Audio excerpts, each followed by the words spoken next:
Hello વિદ્યાર્થી મિત્રો, આજે આપણો ટોપિક છે પુંડલિચ અધિશોષણ સમતાપ વક્ર. રેડી? ગઈકાલે એના વિશે મેં તમને થોડું ઘણું કીધું હતું કે ભાઈ ચેપ્ટરની અંદર બોર્ડ માટે સૌથી મોસ્ટ આઈએમપી ટોપિક છે આપણા માટે પુંડલિચ અધિશોષણ સમતાપ વક્ર. ક્લિયર?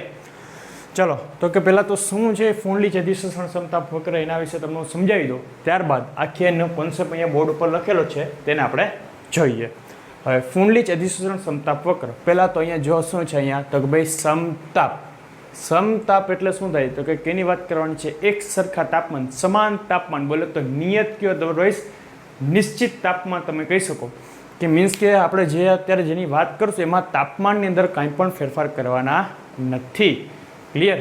ઓકે, તો ચાલો પહેલાં હું તમને સમજાવી દઉં કે ભાઈ આપણે પુંડલિચ અધિશોષણ સમતાપ વક્રની અંદર વાત કેની કરવાની છે, ત્યારબાદ તેની આપણે અહીંયા થિયરી જોઈએ. ચાલો, હવે આપણે પુંડલિચ અધિશોષણ સમતાપ વક્રની અંદર કોની વાત કરવાના છીએ કે જો આપણી પાસે કોઈ પણ એક ઘન અધિશોષક હોય. શું છે અહીંયા? ઘન અધિશોષક.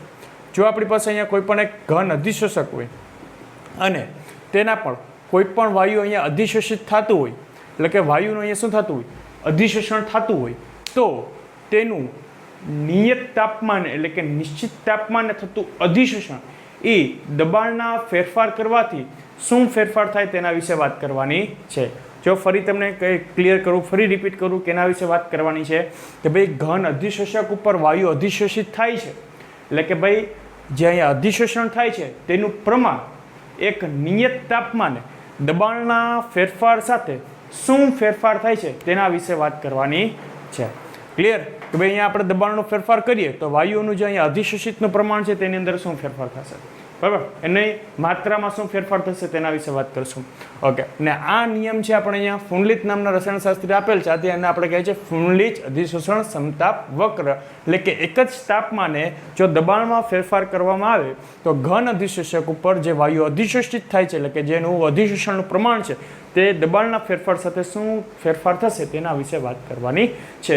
તો જોજે હવે એનો આપણે અહીંયા નિયમ જોઈએ. પુંડલિચ અધિશોષણ સમતાપ વક્ર. જે નિયમ શું છે તો કે ભાઈ ઘન અધિશોષક પર વાયુમય અધિશોષિતના, જે વાયુ અધિશોષિત થાય છે તે ઘન અધિશોષક પર વાયુમય અધિશોષિતના નિયત તાપમાને થતું અધિશોષણ એ અધિશોષિત વાયુના દબાણના સમપ્રમાણમાં હોય છે. જો શું કહી ગયા પુંડલિચ તો કે ભાઈ કોઈ પણ એક ઘન અધિશોષક છે એના પર જે વાયુ અધિશોષિત થાય છે, એટલે કે જે અધિશોષણનું પ્રમાણ કેટલા પ્રમાણમાં અહીંયા અધિશોષિત થશે, એટલે કે અધિશોષિતનું પ્રમાણ જે વાયુ અધિશોષિત થાય છે તેના દબાણના સમપ્રમાણમાં હશે. ક્લિયર? જો ફરી રિપીટ કરી દઉં કે ભાઈ અહીંયા ઘન અધિશોષક ઉપર જો વાયુ અહીંયા અધિશોષિત થાય છે, એટલે કે અહીંયા જેનું અધિશોષણ થાય છે એનું પ્રમાણ શું હશે તો કે આ વાયુઓ કેટલા દબાણ, કેટલા ફોર્સથી અહીંયા આવે છે, કેટલા દબાણપૂર્વક, કેટલા પ્રેશરથી અહીંયા આવે છે તેના સમપ્રમાણમાં રહેશે. ઓકે, છે ડાઉટ એમાં કંઈ? બરાબર? ઘન અધિશોષક પર અધિશોષિત વાયુ નિયત તાપમાને થતું અધિશોષણ એ અધિશોષિત વાયુના દબાણના સમપ્રમાણમાં હશે. બરાબર? આ ખાસ એનો નિયમ છે. બરાબર? સૌથી સ્ટાર્ટિંગ તમારે અહીંથી જ કરવી પડશે કે ભાઈ પુંડલિચ અધિશોષણ સમતાપ વક્ર શું છે તો કે ભાઈ ઘન અધિશોષક પર વાયુનું અધિશોષિત નિયત તાપમાને થતું અધિશોષણ એ અધિશોષિત વાયુના દબાણના સમપ્રમાણમાં હશે. એટલે કે પુંડલિચે આ જે પ્રયોગ છે એ પ્રાયોગિક રીતે કરેલો છે, તેની કોઈ સાબિતી નથી. બરાબર? એટલે એમણે જે સૂત્ર આપેલું છે આપણે સ્વીકારી લેવાનું છે, એને પ્રયોગો કરીને તેના આધાર ઉપર આપણને સૂત્ર આપેલું છે કે x/m ચલે છે p⁴(1/n). હવે ચલે છે સાઈન દૂર કરવા માટે અહીંયા આપણે શું મૂકવું પડે? અચળાંક. એટલે આપણે શું મૂક્યું? x/m બરાબર k × p⁴(1/n). હવે જોજી x એટલે શું છે? સૂત્રની અંદર x એટલે શું છે તો કે ભાઈ અધિશોષિત વાયુનું દળ, એટલે કે જે વાયુ અહીંયા અધિશોષિત થાય છે તેનું દળ. m એટલે શું છે કે અહીંયા જે અધિશોષક છે તેનું વજન. અને x/m શું સૂચવે તો કે ભાઈ પ્રતિ ગ્રામ અધિશોષક વડે થયેલું અધિશોષણ. x/m નો રેશિયો લ્યો એટલે શું દર્શાવે તો કે ભાઈ અધિશોષક વડે કેટલું અહીંયા વાયુનું શું થયું છે?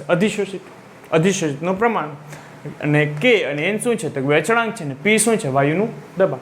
ક્લિયર? તો કે જો અહીંયા સૂત્ર શું આપ્યું? x/m ચલે છે p⁴(1/n) ચલે છે સાઈન દૂર કરવા માટે અહીંયા શું મૂકવો પડે તમારે? કે અચળાંક મૂકવો પડશે. x શું છે એમાં તો કે x છે એ શું છે તો કે ભાઈ અધિશોષિત વાયુનું દળ, m શું છે? અધિશોષકનું વજન. બરાબર? પછી k અને n શું છે તો કે અચળાંક છે, અને p શું છે તો કે ભાઈ વાયુનું દબાણ. ઓકે, ક્લિયર થઈ ગયું? હવે તો કે જોજે આની અંદર તો કે ભાઈ કે અને એન અચળાંકો છે. હવે કે અને એન અચળાંકો છે તો એની કિંમત બરાબર કોઈ ખાસ તાપમાન એટલે કે નિશ્ચિત તાપમાને વાયુના સ્વભાવ અને કોના ઉપર આધાર રાખશે તો કે ભાઈ અધિશોષક ઉપર આધાર રાખશે. ઓકે, હવે જોજે સામાન્ય રીતે જો પ્રતિ ગ્રામ અધિશોષક વડેલું અધિશોષણ એટલે કે x/m વિરુદ્ધ P નો આલેખ દોરીએ તો આપણને તે કયા સ્વરૂપમાં મળશે તો એ આપણને એ વક્ર સ્વરૂપે મળી રહે છે. બરાબર, જો સામાન્ય રીતે આપણે x/m વિરુદ્ધ P એટલે કે ભાઈ પ્રતિ ગ્રામ અધિશોષક વડે થયેલું અધિશોષિત વિરુદ્ધ જો આપણે વાયુના દબાણનો આલેખ દોરીએ એટલે કે દબાણનો આલેખ દોરીએ તો આપણને તે કયા સ્વરૂપે મળશે તો કે ભાઈ વક્ર સ્વરૂપે મળશે. હવે આલેખ તમને અહીંયા બાજુની અહીંયા તમે આલેખ જોઈ શકો છો કે ભાઈ જોજે આલેખનો ભાગ જોજે અહીંથી જાય વક્ર સ્વરૂપે. હવે તમે અહીંયા જોઈ શકો છો કે ભાઈ પેલો વક્ર છે કયા તાપમાને છે તો કે ભાઈ 273 કેલ્વિન તાપમાને. બીજો જે વક્ર મળ્યો છે કયા તાપમાને મળ્યો આપણે 244 કેલ્વિન તાપમાને. ત્રીજો છે કયા મળ્યો તો કે ભાઈ 195 કેલ્વિન તાપમાને. ક્લિયર? તો કે આ જુદા જુદા તાપમાન માટેના વક્ર થયેલા છે. હવે 273 કેલ્વિન તાપમાને વક્ર અહીંયા મળે છે, 244 માટે અહીંયા મળે છે અને 195 કેલ્વિન માટે ઉપર મળે છે. તો તમે આલેખ જોઈને તમે એક નિર્ણય લઈ શકો. શું તો કે ભાઈ આ વક્ર શું સૂચવશે કે ભાઈ ચોક્કસ દબાણે તાપમાનના વધારા સાથે ભૌતિક અધિશોષણમાં શું થાય છે ઘટાડો થાય છે. જેમ જેમ તમે તાપમાન અહીંયા વધારતા જાઓ તેમ તેમ જોઈજે x/m ની કિંમતની અંદર ઘટાડો થાય. 195 કેલ્વિન માટે અહીંયા કિંમત મળે, 244 માટે અહીંયા મળે ને 273 કિંમત માટે અહીંયા મળે. એટલે કે ભાઈ જેમ જેમ તાપમાન વધ્યું તેમ તેમ x/m ની કિંમત શું થઈ ઘટી. એટલે કે ભાઈ તાપમાનના વધારા સાથે ભૌતિક અધિશોષણની અંદર શું થશે તો કે ભાઈ ઘટાડો.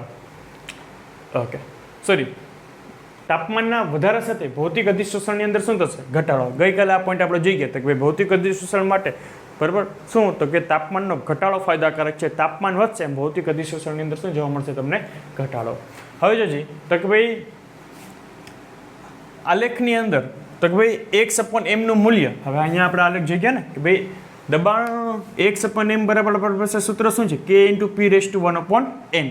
હવે જો દબાણની કિંમત અહીંયા વધે એટલે x/m ની કિંમત અહીંયા વધવાની જ છે, પરંતુ અહીંયા દબાણની ઉપર 1/n ઘાત હોવાથી P ની કિંમત વધારતા x/m ની કિંમત એક ધારી એટલી બધી પણ વધી જતી નથી, કેમ કે અહીંયા ઘાત શું છે 1/n ના સ્વરૂપમાં છે. એટલે દબાણની કિંમત તમે અહીંયા વધારો તો x/m ની કિંમત વધશે, પણ ઘાત અપૂર્ણાંકમાં હોવાના કારણે એ એટલી બધી પણ વધી જતી નથી. બરાબર, જો શું લખ્યું છે કે ભાઈ અહીં x/m નું મૂલ્ય બરાબર P ના વધારા સાથે વધે છે, પરંતુ 1/n હોવાથી x/m નું મૂલ્ય P ના વધારા સાથે એકદમ ઝડપથી વધી જતું નથી. અને અમુક દબાણ પછી અધિશોષણનું મૂલ્ય લગભગ કેવો રહે છે સરખું જ રહે છે. ક્લિયર? તો આટલો ટોપિક તમને પેલા ક્લિયર થઈ ગયો કે શું છે કે ફૂંડલીચ અધિશોષણ ક્ષમતા વક્ર શું છે કે એક જ સરખા તાપમાને જે અધિશોષણનું પ્રમાણ છે તે જુદા જુદા દબાણે એનો માત્રા બરાબર. જો શું કીધું છે કે ભાઈ ફૂંડલીચ અધિશોષણ ક્ષમતા વક્ર એટલે શું કે ઘન અધિશોષક પર વાયુમય અધિશોષિતના નિયત તાપમાને થતું અધિશોષણ એ અધિશોષિત વાયુના દબાણના સમપ્રમાણમાં હોય છે. એટલે કે x/m ચલે છે p⁴1/n ચલે છે. સાઈન દૂર કરવા માટે અહીંયા આપણે શું મૂકવો પડે કે અચળાંક મૂકવો પડે, જેમાં x શું સૂચવે તો કે અધિશોષિત વાયુનું દળ, m શું સૂચવે છે તો કે ભાઈ અધિશોષકનું દળ, જે અધિશોષક છે એનું દળ, એનું વજન બરોબર. પછી તો કે p શું છે તો કે વાયુનું દબાણ છે, અને 1n અને k શું છે તો કે ભાઈ અચળાંકો છે.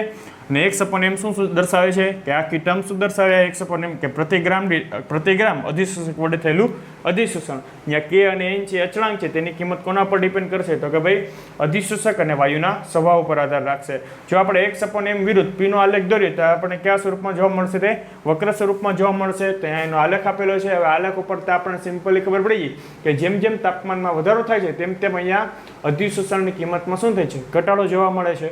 હવે આપણને આ રકમ ઉપરથી ખબર પડી જાય કે ભાઈ જો n ની કિંમત વધારવામાં આવે, સોરી p ની કિંમત વધારવામાં આવે તો x/m ની કિંમતમાં વધારો થાય, પરંતુ અહીંયા p ની 1/n ઘાત હોવાથી p ની કિંમત વધારતા x/m ની કિંમત એકદમ વધશે નહીં. બરાબર. ઓકે, હવે તો કે હજી એક પ્રશ્ન થાય કે સર આલેખની અંદર આલેખ છે પહેલાં અહીંથી એકદમ સ્ટ્રેટ લાઇનની અંદર જાય છે અહીંયા સુધી, પછી અહીંથી ભાગ અહીંયા સુધી વક્ર સ્વરૂપે જાય છે, અને પછી પાછો એકદમ સ્ટ્રેટ થઈ જાય છે. તેનું કારણ શું છે? બરાબર, તો એ જ છે. જોઈએ આપણે વ્યાખ્યા શું કીધું તો કે ભાઈ દબાણના સમપ્રમાણમાં હોય છે. કીધું ને કે ભાઈ અધિશોષણનું પ્રમાણ છે, અધિશોષણ છે એ શું તો કે ભાઈ અધિશોષિત વાયુના દબાણના સમપ્રમાણમાં હોય છે. આપણે જે વ્યાખ્યા જેનો નિયમ છે એ જોઈ ગયા ને કે ભાઈ અધિશોષણ છે એ અધિશોષિત વાયુના દબાણના સમપ્રમાણમાં હશે. અહીંયા જોજી તો કે અહીંથી દબાણ આપણે એક્સ અક્ષ ઉપર શું લીધું છે, દબાણ લીધું છે ને, તો કે અહીંયા દબાણ કેવું હશે, ઓછું હશે. અહીંયા વચ્ચે મધ્યસ્થ દબાણ આવશે ને અહીંયા ઊંચું દબાણ આવશે. હવે જોજી તો કે ભાઈ નીચા દબાણે શા માટે એકદમ સ્ટ્રેટ લાઇનમાં જાય છે, મધ્યસ્થ દબાણ માટે શા માટે અહીંયા તમને કર્વ શેપ મળે છે, ને ઊંચા દબાણે શા માટે સ્ટ્રેટ જાય છે, બરાબર. એની પ્રાયોગિક મૂલ્ય તમને અહીંયા બાજુ પર લખેલા છે કે જ્યારે દબાણ નીચું હોય છે, એટલે કે આની વાત કરી છે આટલા ભાગમાં, જ્યારે દબાણ નીચું હશે ત્યારે શું થશે તો કે ભાઈ x/m ચલે છે p, એટલે કે ભાઈ અધિશોષણ છે એ શું નીચા દબાણે અધિશોષણની માત્રા દબાણ સાથે શું થશે, વધશે. શા માટે કે ભાઈ નીચા દબાણે આપણે જે સૂત્ર છે નીચા દબાણે x/m બરાબર k × p/1/n છે, એની અંદર 1/n ની કિંમત શું થઈ જાય છે તો કે ભાઈ 1. જો જે બ્રેકેટની અંદર લખેલ છે કે ભાઈ નીચા દબાણે અધિશોષણ માત્રા દબાણ સાથે વધે છે. શા માટે કે ભાઈ x/m ચલે છે p, જ્યારે 1/n ની કિંમત શું થઈ જાય છે 1, બરાબર. આ સૂત્રની અંદર 1/n ની જગ્યાએ 1 મૂકો એટલે શું આવી જશે, x/m ચલે છે p. એટલે કે ભાઈ જેમ જેમ દબાણ વધશે એમ એમ x/m ની કિંમતમાં પણ શું જોવા મળશે તમને અહીંયા વધારો. ક્લિયર? તો ખબર પડી ગઈ કે આટલો ભાગ સ્ટ્રેટ લાઇન માટે શા માટે આવ્યો, બરાબર. 1/n ની કિંમત 1 શા માટે આવી, બરાબર, એની કોઈ સાબિતી આપેલી નથી, એ પ્રયોગોના આધીન એમણે તારવેલું છે. રેડી?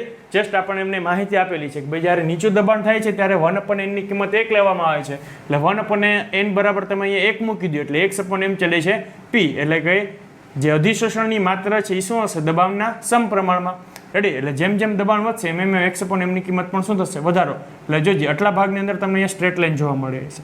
પછી ત્યારબાદ તો કે ભાઈ ઊંચા દબાણની વાત કરો તો કે ઊંચા દબાણે અધિશોષણ દબાણથી કેવું રહે છે, સ્વતંત્ર રહે છે. શા માટે? ત્યારે 1/n બરાબર શું થાય છે, 0. રેડી? એટલે કે અહીંયા 1/n ની કિંમત તમે અહીંયા 0 મૂકી દો આ સમીકરણમાં, 1/n બરાબર 0 મૂકી દો તો શું થશે અહીંયા તો કે x/m is equal to k × p/0, અને ગમે એની કોઈની પણ 0 ઘાત આવી જાય એટલે એને શું ગણવામાં આવે, 1 આવે.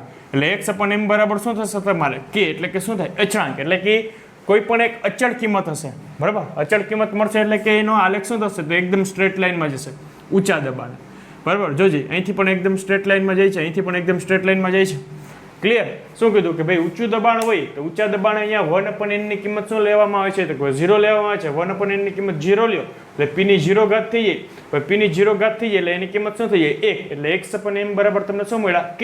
એટલે કે અધિશોષણ છે એ કેવી મળ્યું તો કે તમને એક અચળ મળ્યું, કે પણ એક અચળ કિંમત હશે, એટલે એનો આલેખ જોજે અહીંયા તમને એકદમ સ્ટ્રેટ લાઇનની અંદર જોવા મળે છે. હવે મધ્યસ્થ દબાણ એટલે કે ભાઈ વચ્ચેના ભાગની વાત કરીએ તો કે અહીંયા શું હશે તો કે અહીં x/m બરાબર k × p/1/n ને જ્યાં 1/n ની કિંમત 0 અને 1 ની વચ્ચે રહેશે. હવે 0 અને 1 ની વચ્ચે રહે, બરાબર, 1/n ની કિંમત 0 અને 1 ની વચ્ચે રહેશે એટલે અહીંયા તમને કોઈ પણ એક કિંમત મળી રહેશે.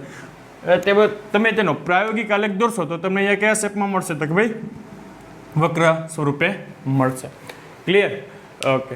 જોજે હવે તો કે આ તમારો કોન્સેપ્ટ ક્લિયર થઈ ગયું કે શા માટે વક્રોનો આકાર આવો છે, બરાબર. જો નીચા દબાણ હશે ત્યારે 1/n ની કિંમત શું થઈ જાય છે તો કે ભાઈ 1 થઈ જાય છે. 1 થઈ જવા હોવાના કારણે x/m બરાબર શું મળે છે તમને, p મળે છે, બરાબર. એટલે કે ભાઈ x/m છે દબાણના સમપ્રમાણમાં છે, એટલે કે દબાણના વધારા સાથે x/m ની કિંમત પણ વધે છે. ઊંચા દબાણે 1/n ની કિંમત શું થઈ જાય છે તો ભાઈ 0 થઈ જાય છે. 1/n બરાબર 0 મૂકો તો p ની 0 ઘાત થઈ જાય, ને p ની 0 ઘાત એટલે શું કહેવાય 1, એટલે કે x/m બરાબર શું મળે છે, k મળે છે. એટલે એ કિંમત શું મળે છે, અચળ મળે છે, એટલે કે એક સ્ટ્રેટ લાઇન મળશે. મધ્યસ્થ દબાણની વાત કરો તો મધ્યસ્થ દબાણને શું મળે છે, 1/n ની કિંમત અહીંયા 0 થી 1 ની વચ્ચે રહે છે, એટલે આની કોઈ કિંમત મળશે પર્ટિક્યુલર. જો તેનો આલેખ દોરો તો તમને અહીંયા શું મળશે, એ વક્ર સ્વરૂપે મળશે. ક્લિયર? ઓકે. જોજે હવે તો કે આપણે જે સમીકરણ 1 છે તો કે એને આપણે ઘાતાંક સ્વરૂપમાં ફેરવીએ. ઘાતાંક સ્વરૂપમાં ફેરવવા માટે પહેલાં આપણે અહીંયા સમીકરણ 1 લખી નાખ્યું. હવે બંને બાજુ શું લઈ લઈએ, લોગ લઈ લઈએ. તો log x/m equal to log k × p/1/n. હવે લોગનો નિયમ છે શું કે જો બે પદ ગુણાકારમાં હોય તો તમે એને સેપરેટ સરવાળાના સ્વરૂપમાં તમે લખી શકો. એટલે શું લખી શકીએ આપણે, log x/m બરાબર log k plus log p/1/n. હવે લોગનો એક બીજો નિયમ પણ છે શું તો કે અહીંયા જો ઘાતની અંદર કોઈ પણ કિંમત આપેલી હોય તો તેને આપણે ક્યાં આગળ ગુણાકારમાં લખી શકીએ. તો log x upon m is equal to log k અને 1 upon m ઉપર ઘાતમાં છે ને એના કારણે શું આવી ગયા આગળ ગુણાકારમાં. એ લોગનો નિયમ છે કે જો પદ ઉપર ઘાતમાં હોય તો તેને આપણે ગુણાકારમાં લઈ શકીએ છીએ. તો 1 upon n ઇન્ટુ શું થઈ ગયું log p. હવે જો આપણે અહીંયા log x upon m વિરુદ્ધ log p નો આલેખ દોરીએ તો આપણને એ સીધી રેખા મળશે. બરાબર. જોજે log x upon m વિરુદ્ધ log p નો આલેખ તમને અહીંયા બાજુમાં દર્શાવેલો છે. log x upon m વિરુદ્ધ log p. તો અહીંયા આપણે એક સીધી રેખા મળશે. હવે આ સમીકરણને y બરાબર mx પ્લસ c સાથે સરખાવો જી. y બરાબર mx પ્લસ c સાથે સરખાવો તો y એટલે log x upon m. જોજે y અક્ષ ઉપર છે log x upon m. પછી x એટલે શું કીધું તો કે ભાઈ અહીંયા log p થશે. રેડી. એટલે જોજે x ઉપર છે log p ને m એટલે શું કહીએ આપણે ઢાળ કે તો ઢાળની કિંમત કેના બરાબર આવશે અહીંયા તો કે ભાઈ 1 upon n જેટલી. જોજે તો અહીંયા ઢાળ કેટલું છે 1 upon n જેટલું.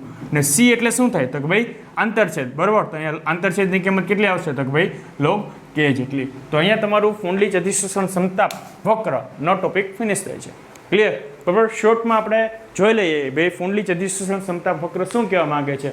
એટલે ફૂંડલીચ અધિશોષણ સમતાપ વક્ર શું કહેવા માંગે છે કે ભાઈ સમાન તાપમાને એટલે કે નિશ્ચિત તાપમાને આપણે કોઈ પણ એક તાપમાન ફિક્સ કરી નાખીએ તો કોઈ એક ઘન અધિશોષક છે એના પર વાયુ અધિશોષિત થાય છે એટલે કે એનું અધિશોષણનું પ્રમાણ છે એ દબાણના ફેરફાર સાથે એની અંદર શું ફેરફાર થાય છે તે આપણા વક્ર કહેવા માંગે છે.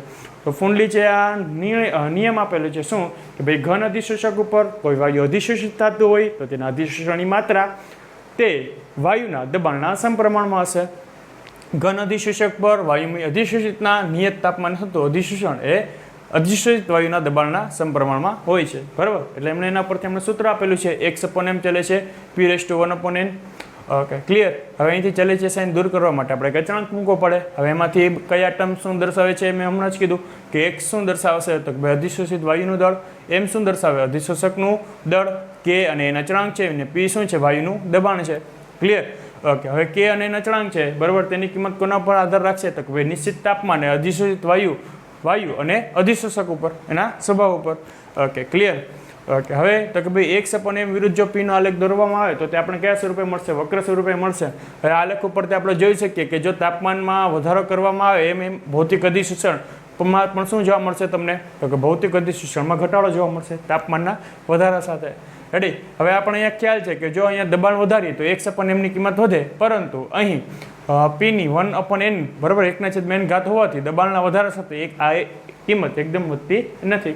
આનો આલેખનું સ્વરૂપ આવું શા માટે એવું તો કે આપણે જુદા જુદા દબાણની વાત કરીએ છીએ દબાણમાં આપણે ફેરફાર કરીએ છીએ બરાબર. તાપમાન નિશ્ચિત રાખીએ છીએ પરંતુ દબાણમાં ફેરફાર કરીએ છીએ. જ્યારે દબાણ નીચું હોય છે ત્યારે 1 upon n ની કિંમત કેટલી થાય છે તો કે 1 થાય છે. 1 upon n ની કિંમત 1 લઈ લો તમે તો x upon m ચાલે છે શું થશે p થશે. એટલે કે ભાઈ દબાણના વધારા સાથે x upon m વધશે તો આ કિંમત એટલી વધી છે એટલે આ આલેખ સ્ટ્રેટ લાઈનમાં આવ્યો.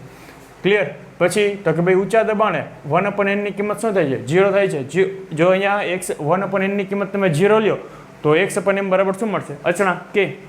એટલે કિંમત શું રહેશે અચળ રહેશે.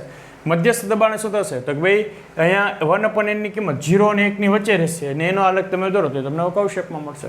ક્લિયર. હવે જે સમીકરણ 1 છે એને આપણે શું કયા સ્વરૂપમાં ફેરવીએ તો કે ઘાતાંક સ્વરૂપમાં ફેરવીએ. તો પહેલાં આપણે સમીકરણ 1 લખી નાખ્યું બંને બાજુ log લઈ લીધા. હવે લોગનો નિયમ છે અહીંયા કે ભાઈ બે પદ ગુણાકારમાં તો કયા સ્વરૂપે લખી શકો સરવાળા સ્વરૂપે. પછી ઉપર જે ઘાત હોય એને આપણે ક્યાં લખી શકીએ તો આગળ ગુણાકારમાં લઈ શકીએ.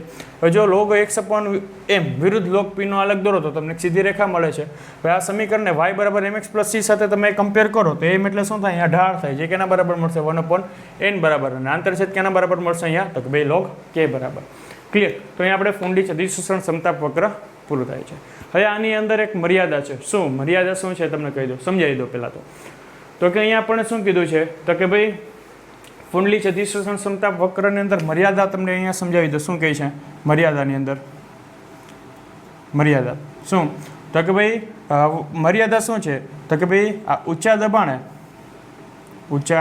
દબાણે વક્ર વિચલન દર્શાવે છે. હવે તમને સમજાવી દો શું કહેવા માંગે છે કે ઊંચા દબાણે વક્ર વિચલન દર્શાવે છે એટલે તો કે આપણે અહીંયા ફૂંડલીચ અધિશોષણ સમતાપ વક્રની અંદર શું જગ્યા કે ભાઈ ઊંચા દબાણે x upon m બરાબર શું થાય છે k જોઈ ગયા હતા ને. શા માટે કે અહીં ઊંચા દબાણે 1 upon n બરાબર શું લઈએ છીએ આપણે 0 બરાબર. હવે આ વસ્તુ અમને શું કરેલી છે, પ્રાયોગિક રીતે કીધેલું છે, તે મેં પહેલાં પણ તમને કહી દીધું, બરાબર. હવે જો જે શું કીધું અમને, તો કે ભાઈ x/m બરાબર શું કહે છે, કે. શા માટે, તો કે ભાઈ અહીંયા 1/n ની કિંમત શું થઈ જાય છે, 0. જે મેં તમને અનુમાન સમજાવ્યું, 1/n બરાબર 0 લઈએ એટલે p ની 0 ઘાત થઈ ગઈ, ને કોઈની પણ 0 ઘાત એટલે શું થાય, 1. એટલે x/m બરાબર શું વધશે, તો કે k. હવે વિચારો જોઈએ તો ભાઈ 1/n બરાબર અહીંયા શું થાય, 0. તો 1 ઇઝ ઇક્વલ ટુ શું થઈ ગયા, n છે ઓલી બાજુ છે એટલે 1 ઇઝ ઇક્વલ ટુ 0, જે મેથેમેટિકલ પોસિબલ નથી. આથી કે ઊંચા દબાણે તે શા માટે વિચલન દર્શાવે છે, શા માટે એ સ્ટ્રેટ લાઇનની અંદર જાય છે, બરાબર, તે ફૂંડલીચ અધિશોષણ ક્ષમતા વક્ર દ્વારા સમજાવી શકાતું નથી. તે તેમની મર્યાદા છે. જસ્ટ તમને કોઈ મર્યાદા પૂછે તો એટલું લખી નાખવાનું કે ભાઈ ઊંચા દબાણે x/m બરાબર k થાય છે. શા માટે, કે 1/n બરાબર 0 થાય છે, જે શક્ય નથી. આથી ઊંચા દબાણે તે વિચલન દર્શાવે છે, તે ફૂંડલીચ અધિશોષણ ક્ષમતા વક્ર દ્વારા સમજાવી શકાતા નથી. ક્લિયર? રેડી? તો આજનો આપણો ટોપિક હતો ફૂંડલીચ અધિશોષણ ક્ષમતા વક્ર. વેરી મોસ્ટ એમ્પી ટોપિક છે, બરાબર, બોર્ડ માટે પણ. એટલે ક્લિયર બધા પોઈન્ટ નોટ કરી લેજો અને કમ્પ્લીટલી લખી લેજો. Thank you.